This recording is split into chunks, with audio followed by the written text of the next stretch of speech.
Ժողովուրդ օրաթերթը գրում է.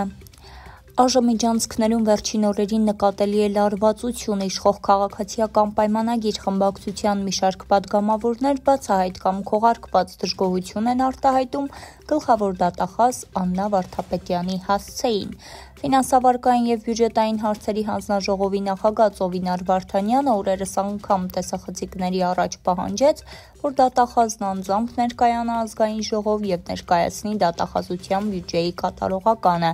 և միակ մարդը, ով փորձեց պաշտպանել Աննա Վարդապետյանին ու արդարացնել նրա բացակայությունը, պետաիրավական հարցերի հանձնաժողովի նախագահ Վլադիմիր Վարդանյանն էր։ Ժողովուրդը գրում է. Կիրակի օրով Արագածոտնի թեմի բոլոր հոգևորականներին քննչական կոմիտե կանչած քննիչը այլևս չի հետաքրքրվում այդ գործով, նոր ծանուցումներ չկան, իսկ հոգևորականների քննչական գնալու պատրաստակամությունը փաստացի մերժվում է։ Հիշեցնենք, որ շաբաթ օրը հայաստանյան առաքելական Սուրբ եկեղեցու Արագածոտնի թեմի մի խումբ հոգևորականներ հայտարարության միջոցով տեղեկացրին, որ 19 քահանայի և 2 սարկավագի փոխանցվել են քննչական կոմիտեի ծանուցագրեր կիրակի օրը ժամը 9-ին հարցաքննությանը ներկայանալու պահանջով։ Ժողովուրդ օրաթերթը գրում է.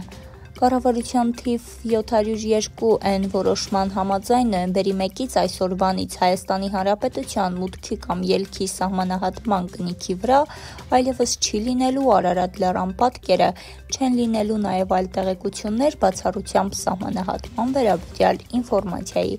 Աշխատանքի և սոցիալական հարցերի նախարար Արսեն Թորոսյանը սոցիալական ցանցում ներկայացրել է որոշման հիմնավորումները։ Կնիքները համապատասխանեցվել են սահմանահատումներին ներկայացվող ժամանակակից պահանջներին, ինչպես նաև իրական Հայաստանի գաղափարախոսությանը, նշել է նա։ Ժողովուրդ օրաթերթը գրում է.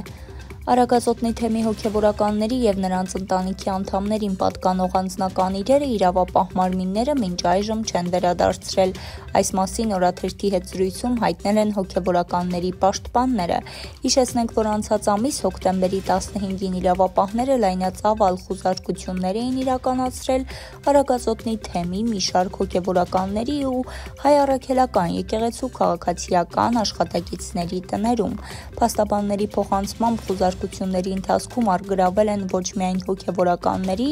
այլև նրանց ընտանիքի անդամներին պատկանող հեռախոսները, երեխաների պլանշետները և տարբեր անձնական իրեր։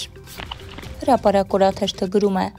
Ամենաշուն Վրաստանից Հայաստան է ներկրվում մեծ քանակությամբ արքայանարինջ, կորոլյոկ։ Չնայած Հայաստանում աճեցված արքայանարինջն ավելի համեղ է, ավելի արևային, սակայն Վրաստանում աճեցրածը գնի էժանության առումով մեր տեղականի նկատմամբ առավելություններ ունի։ Վրաստանի շատ տարածքներում մեծ քանակությամբ արքայանարինջ են աճեցնում, բայց այստեղ ոռոգման համար արվող ծախսերը Հայաստանի համեմատ շատ քիչ են ու հողագործ-ինձեռնատու է կարալյոկ աճեցնելը։ Վրաստանի Մարնելուի շրջանի և նոյեմբերյան համայնքի այգիները Դեպետի հովտում են գտնվում ու Դեպետ գետի ջրով են ոռոգվում։ Նոյեմբերյանցի այգեգործներն ասում են, որ 1 հեկտարի հաշվով մեկ ոռոգման գինը Հայաստանում մոտավորապես կազմում է